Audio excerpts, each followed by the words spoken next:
saya boleh mengutip Prof. Apandi, kebetulan saya kenal di kelautan IPB, itu kata dia paling banyak. Nah, betul pas ketika saya mencari referensi, ternyata ikan ini adalah kelompok vertebrata utama yang paling banyak. Hampir seluruh vertebrata itu, ikan ini mendominasi sekitar 48,1%. Itu kalau baca di Apandi. Jadi sangat banyak sekali ya. Kemudian lebih banyak juga kelasnya ya, kelas ikan daripada semua vertebrata lainnya jika digabungkan. Jadi kelasnya itu memang sangat banyak sekali. Nah, ini yang dimaksud oleh Babe itu berikan jadi jas merah katanya kalau Babe. Jangan sekali-kali melupakan sejarah siapa saja orang-orang yang terlibat sehingga tercapainya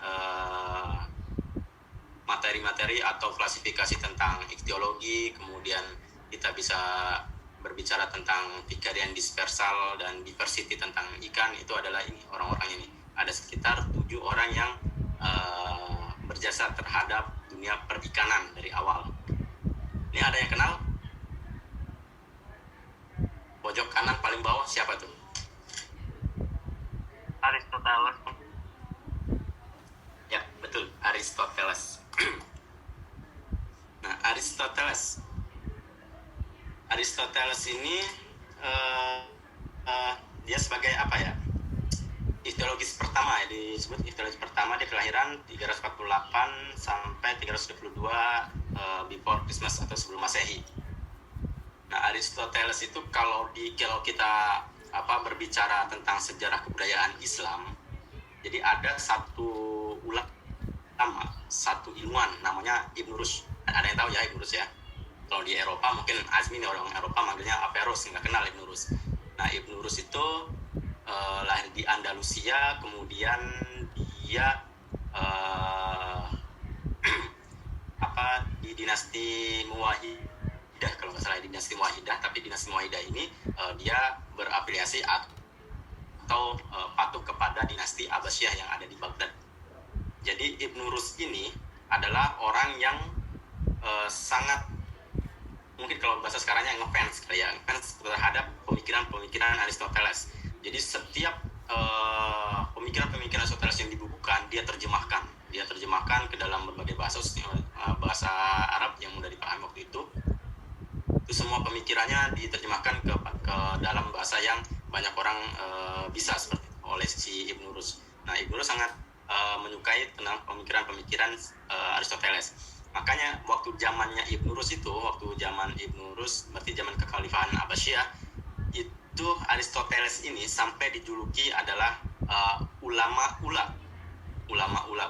itu artinya ulama yang pertama. Jadi dulu ulama itu bukan artian yang hanya pintar agama saja, tapi berbagai ilmu pengetahuan ya, Nah, Aristoteles ini disebut ulama ula, dan Ibn Rushd ini atau Averroes ini disebut sebagai ulama sani, seperti itu, atau ulama yang kedua setelah Aristoteles. Jadi kepintarannya itu Aristoteles dulu, kemudian baru Ibn Rushd, seperti itu sejarah Aristoteles yang pernah saya baca di sejarah kebudayaan Islam dulu waktu sekolah.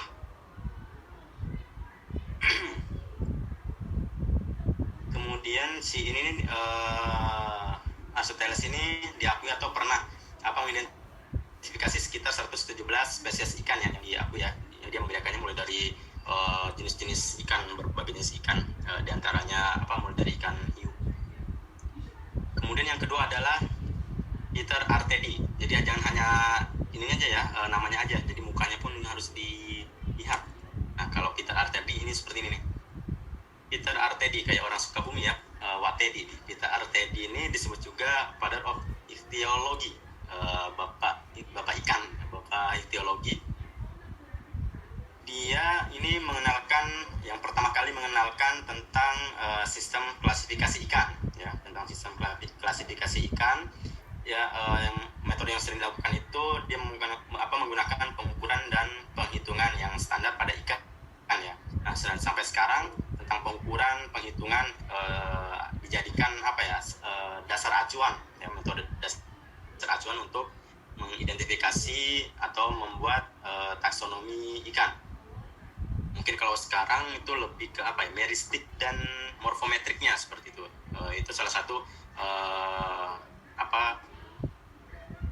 istilahnya fondasi adaptasi yang diberikan oleh Peter Artedi yang bisa digunakan sampai sekarang. Nah, Peter Artedi ini dia tuh sahabat baiknya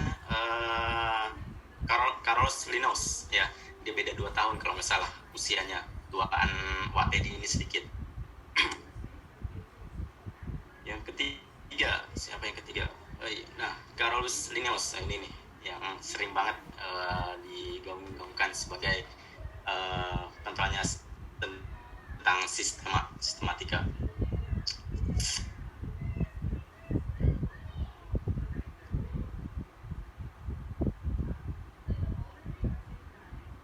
Nah, di si Carlos Linnaeus ini dia mengadaptasi atau mengadaptasi sistem dari Artedi ya, karena sebenarnya Carlos Linnaeus dengan Artedi ini dia berkawan baik sebenarnya ya. Nah, Linnaeus ini mengadaptasi sistem Artedi yang tentang klasifikasi itu kemudian digunakan dalam pembuatan mekanisme sistem natura ya. Jadi sistem yang kita ketahui sekarang nih yang Linnaeus gunakan itu awal muasalnya adalah dari Watedi tadi.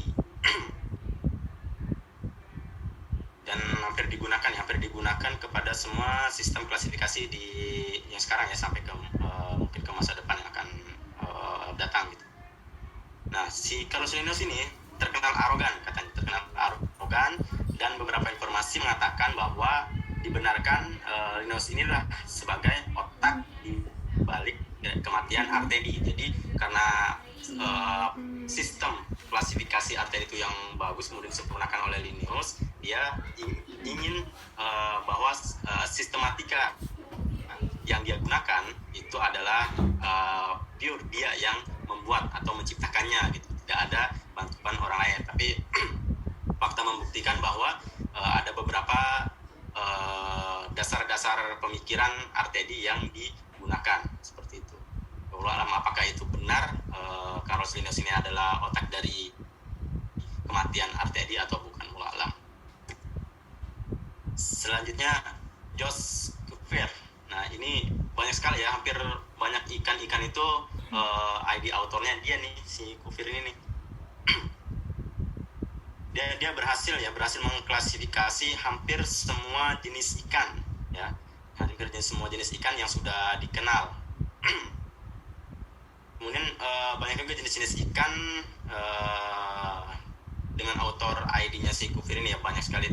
Kalau misalnya kita baca buku Avandi orang Indonesianya atau Kotelat gitu ya, buku Kotelat, walaupun Kotelat itu tidak seperti ilmiah banget, tapi adalah ilmiah populer, itu bisa dijadikan rujukan walaupun jangan mutlak untuk dijadikan rujukan ilmiah, tapi itu bisa dijadikan pengayaan untuk bacaan ilmiah seperti itu. Itu banyak sekali autor ID dari jenis-jenis ikan itu si ini nih, Jos Cuvier. Dia lebih detailnya itu ke penelitian tentang anatomi ikannya. Kemudian dia juga ini menyusun sejarah awal tentang ichtyologi. Nah, kemudian yang selanjutnya adalah si Konstantin Rafinescu. Rafinescu ini dia berhasil melaporkan ya, meneliti dan kemudian berhasil melaporkan secara rinci ikan-ikan yang ada di Amerika Utara ya, terutama ikan-ikan yang ada di habitat Sungai Ohio.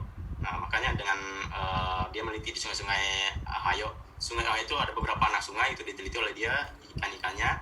Nah, kemudian dia dikenal dengan sebutan sebagai Ichthyologia ohioensis. Terus yang keenam kalau nggak salah ini, Louis Agassiz ini terlibat penting dalam klasifikasi ikan berdasarkan kepada fosil-fosil ikan. Jadi dia lebih suka kepada fosil-fosil ikan yang tersembunyi, kemudian dia teliti. Intinya dia banyak kajian karyanya itu tentang fosil-fosil ikan ya. Nah, dia ini tidak percaya pada evolusi.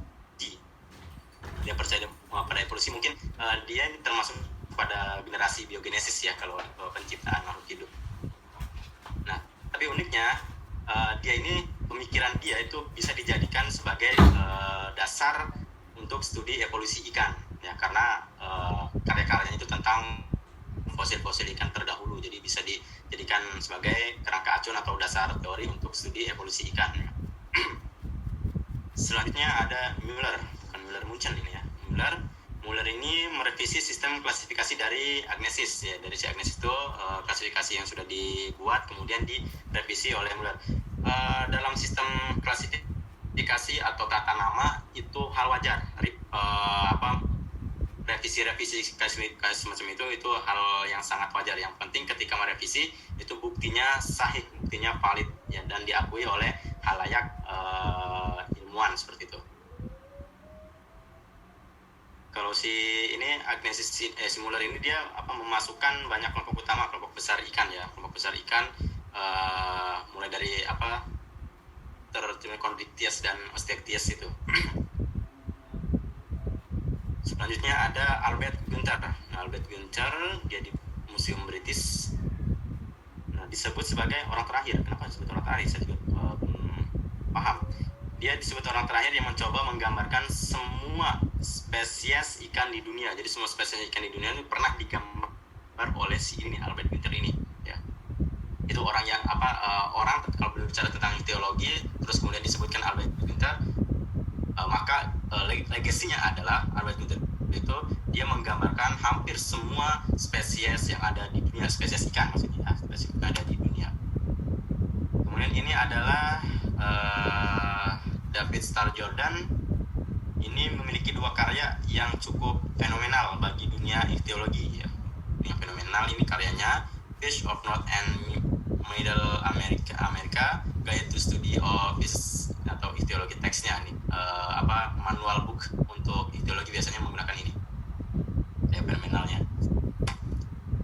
Ini terakhir kan. Kalau misalnya yang terakhir ini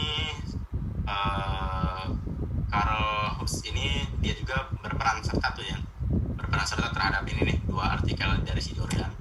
Nah kemudian dia ini ahli pada ikan-ikan di habitat air tawar yang luas seperti danau. Seperti danau itu dia ahli ikan di habitat danau seperti itu. Sebenarnya tinggal 5 menit. Oh udah habis berarti 1, 2, 3, 4, 5, 6, 7, 8, 9, 10. Ada 10. Di sini gambarnya ada 7 ya. Ada 10 founder of ichthyoology ya. Saya harap kalian tidak melupakan mereka gitu.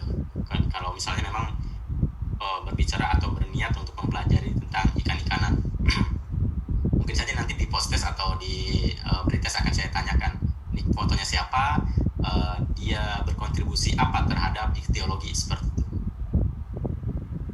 Oke, ada yang mau ditanyakan cukup tentang ini penilaian? Nanti penilaian mungkin akan formasinya 4-3-3 ya. Jadi mungkin formatifnya 40%, UTS 30%, UAS 30%. Nanti akan saya bicarakan dengan Pak Mardiansyah.